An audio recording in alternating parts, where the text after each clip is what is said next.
April is always a weird month for gaming. But this April was something else. From a browser MMO asking for $1 on Kickstarter and walking away with 1.6 million, to a kick button in a wholesome climbing game that turned out to be completely, terrifyingly real. These are the 10 weirdest gaming stories from April 2026, and we are absolutely getting into all of them. Number 10, Peak's kick button was actually real. So Peak, if you haven't been paying attention, is basically the game of the internet right now. It's a co-op climbing game where you and your friends try to scale a mountain together, and the whole appeal of it is that everyone is helping each other, right? There's a help button. You grab your teammate who fell, you drag them up the cliff. You are a team. That's the vibe. Very wholesome, very chaotic, very popular. For April Fools, the developers at Landfall replaced the help button with a kick button. Instead of pulling your teammate to safety, you boot them off the mountain. And honestly, fine, right? April Fools. Funny, except, and this is the part that gets it on this list, it was real, like actually functionally real. People went into the game expecting a joke and discovered that they could just send their friends flying off a cliff. Tested and confirmed. The button worked. And look, I understand why this is funny. I understand why people loved it. But I also want to take a moment to acknowledge the people who loaded into a session with strangers, were mid-climb on a really difficult section, and then just got yeeted into the void by someone who thought this was very entertaining, because that person exists. That person had a rough April Fools. And also, Peak is still massively popular, and this kind of thing probably only helped it stay in the conversation. So good for Landfall. They understood the assignment. Number 9, Starfield on PS5. And look, I'm going to be honest with you. Starfield finally coming to PlayStation 5 is not itself a weird story. Microsoft has been putting games on PlayStation for a while now, and at this point it would be weirder if they didn't. No. What made this weird, genuinely weird, is that Bethesda stayed so suspiciously quiet around the announcement period that when it started floating around online, a significant chunk of the internet just assumed it was an April Fool's joke. And I get it, right? Like the timing was right there. It was early April. The internet was already in that mode where you can't trust anything you read. And here comes Starfield on PS5 out of nowhere with very little fanfare, and people on forums were just absolutely losing it trying to figure out if this was real. Is this a prank? Is this a masterclass in trolling? Did Bethesda just quietly shadow drop one of the bigger gaming announcements of the year, sandwiched between a bunch of joke posts about Mega Man and Bubsy's feet? It was real, by the way. Starfield launched on PlayStation 5 on April 7th alongside a free update called Free Lanes and a new paid expansion, Terran Armada. That's a meaningful release. That's a real thing that happened. And somehow Bethesda managed to make it feel like a rumor for 3 days. I don't know if that's genius marketing or just a complete lack of communication, but either way it ended up here. Number 8, NieR broke hearts on the wrong day. Okay, so this one requires a little context if you're not in the NieR fandom, which is a fandom that has been waiting very patiently and also very impatiently for a new game in the series for years. Like years. NieR Automata came out in 2017. That is a long time. And the fanbase has been surviving on crumbs and vibes and the occasional vague comment from Yoko Taro about the future of the series. So on March 31st, which was already April 1st in Japan, the official Japanese NieR Twitter account dropped what looked like a genuine announcement for a new game. NieR Cosmic Horror. There was a video. There was a horrible coil-like creature. There was Emil's face. It looked real enough that people weren't sure. Because here's the cruel part, the timing was such that for people in the US and Europe, it hit on March 31st. Not April 1st. March 31st. So there was this window of time where the Western fan base was just sitting there going, is this real? Is this actually happening? Is this the announcement we've been waiting for? It was not. April Fools. The official account confirmed it the next day. And I want you to understand that I'm not saying this was a bad prank.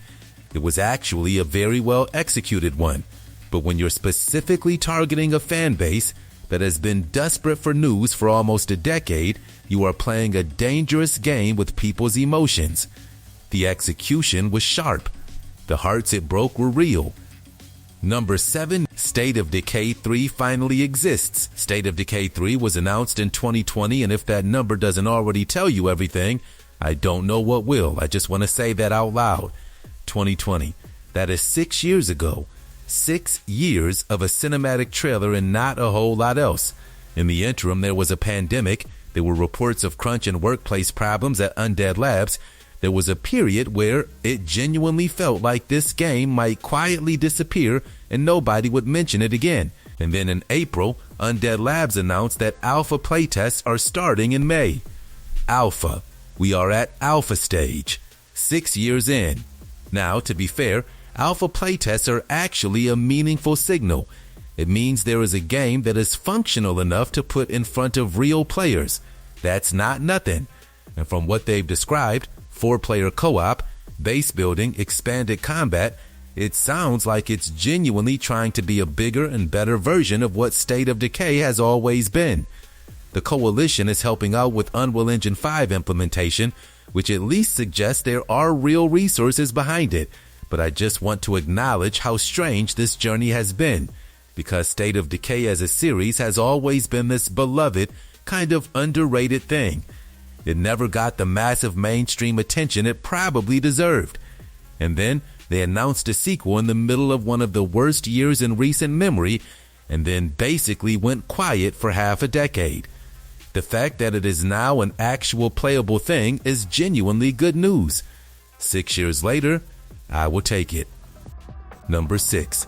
COD's tiniest map ever. Call of Duty. Black Ops 7, right?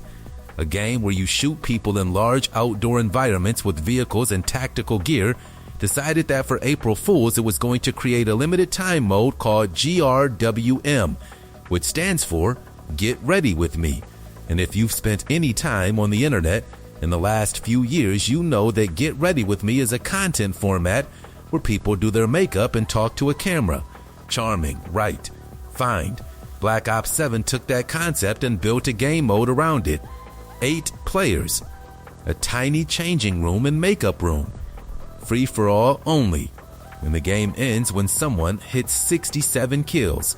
67. Not 60, not 50, not a round number of any kind. 67. I want to know the meeting where that number got approved. I want to be a fly on that wall. Now here's an amazing thing. On paper this sounds absolutely ridiculous, and it is. But also, Call of Duty has a history of making these tiny novelty maps that people go absolutely feral over, and this is probably the smallest map they've ever put in the game. There is basically nowhere to go. You spawn and someone is already shooting you. I've seen clips of this, and it looks like pure chaos in the best possible way. Like genuinely, if every version of Call of Duty had one of these modes, I think the game would benefit from it. The self-awareness of naming it GRWM and making it a TikTok reference that probably half the player base doesn't even get is very funny. Good weird. Number 5. Satisfactory's Jason Has Fans Now. Satisfactory is a factory building game where all the playable characters are women. That's just what it is. Nobody was complaining. The factories were running, the conveyor belts were moving, everyone was happy. For April Fools, the developers decided to address what they called a niche request, letting you play as a guy. And so they announced Jason. He is just a guy. Beanie, jacket, Cybertruck, just Jason, standing there ready to build factories. And you could unlock him for the very reasonable price of 1,600 Xbox Live points. Here is the thing about 1,600 Xbox Live points.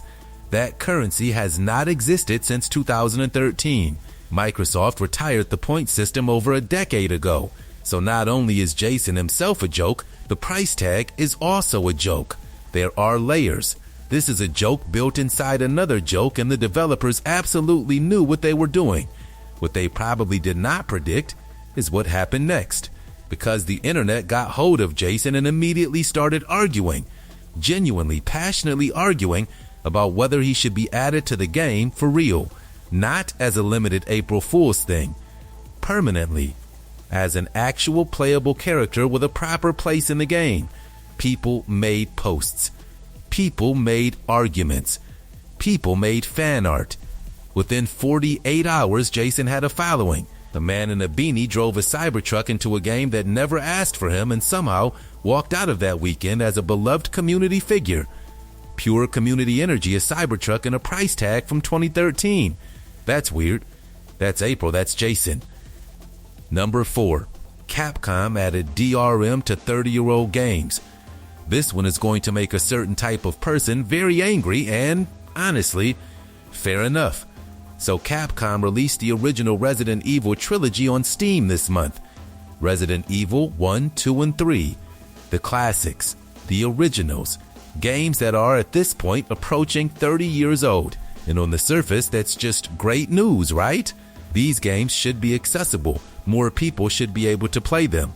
Here is the problem. These exact same games have been available on GOG for years. And on GOG, they are completely, entirely DRM free. You buy them, you download them, they are yours. No launcher or online requirements, just the game. Because they are 30-year-old games. The Steam versions have DRM on them. I want you to sit with that for a second. Capcom took games that are already available without copy protection on another platform, put them on the most popular PC gaming storefront in the world, and added DRM to them, and not for any reason that benefits the player. There is no feature that DRM is adding here. There is no online component that requires it. There is no justification that holds up under any real scrutiny. These are old games that people love, and someone made a decision to add a layer of friction to them that serves nobody who is actually buying the game. If anything, it only inconveniences the people paying for it. The pirates will be fine. The pirates are always fine. Anyway. Number 3. The Last of Us Online was 80% done. This one hit differently than a lot of cancellation stories, and I think it's because of the specific number. A former Naughty Dog lead confirmed this month that The Last of Us Online, the multiplayer game that Naughty Dog was building for years, was 80% complete before it was canceled. 80%. This was a functioning game. A game with real shape, proper direction, and real momentum behind it. 80% done. And the reason it was canceled apparently was to make room for Intergalactic, the Heretic Prophet, Naughty Dog's next big single-player thing. Which, fine. I am not going to sit here and tell you that Naughty Dog shouldn't be making single-player games. They are one of the best in the world at making single-player games. The Last of Us and The Last of Us Part 2 are both genuinely great. If they want to focus on that, I understand. But 80% is such a specific and painful number, because that's not a game that wasn't working. That's not a project that fell apart in development. That's a game that was mostly built, that clearly had a vision and a direction, and someone made a call to pull the plug on it anyway. And all of that work, all of those years of development, just doesn't exist in any form you can play.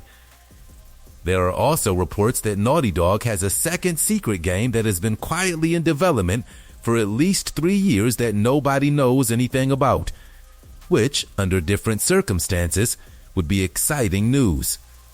Number 2. Someone kept $170K that wasn't theirs. And finally, a Japanese developer crowdfunded $345,000 for a game. That's a real amount of money. That's not a small campaign, that's years of work funded by people who believed in what this team was making. And then the crowdfunding platform made an error.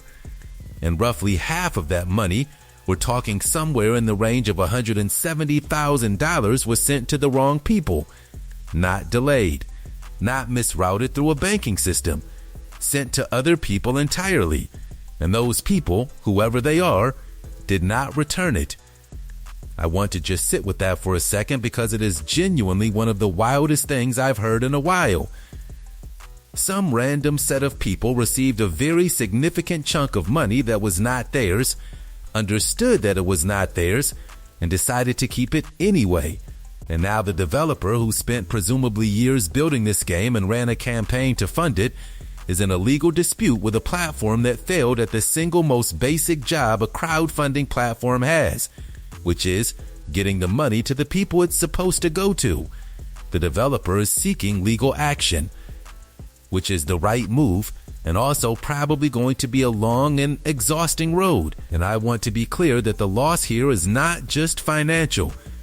There is a team somewhere that worked hard enough to build something people wanted to support, raise the money to make it real, and then had the rug pulled out from under them by an error that should never have happened. That is not just weird, that is genuinely terrible.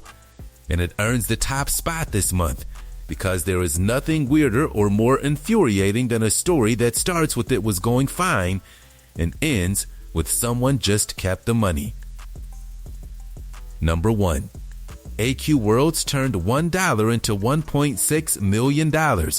So Adventure Quest Worlds is a browser-based mode that launched in 2008. Flash era, kids on school computers, that whole world. And developer Artix Entertainment decided this month they want to rebuild it properly in Unity. New engine, cross-platform, modern systems, the works. Great. Good for them. How do you fund something like that? You go to Kickstarter and you ask for $1. $1. That is a real number. That is the funding goal they set. And look, I understand the logic. They said publicly that they were building this game regardless. The Kickstarter was purely about reaching stretch goals to convert more content. So the dollar is symbolic. It's a bit. It's a wink. Fine. What is not fine, or rather what is completely insane, is that they raised $1.6 million from real people who gave real money to a game that only asked for $1. The campaign became 164 million% funded. That number exists. Someone had to calculate that. Within 8 minutes of launch, they had nearly $200,000 Canadian from over 1,000 backers. And one day it was approaching $800,000. By the time the campaign closed on April 6th, nearly $2 million. And this is not a sad story. This is a genuinely wholesome story about a community that has been playing the same game for nearly 20 years and just wanted to keep doing that on hardware that doesn't require Flash Player. But the number is so absurd. 164 million%. Someone at Kickstarter had to go update their records. That's everything for April. Leave a comment, let us know what hit hardest. If you like the video, subscribe. See you next time.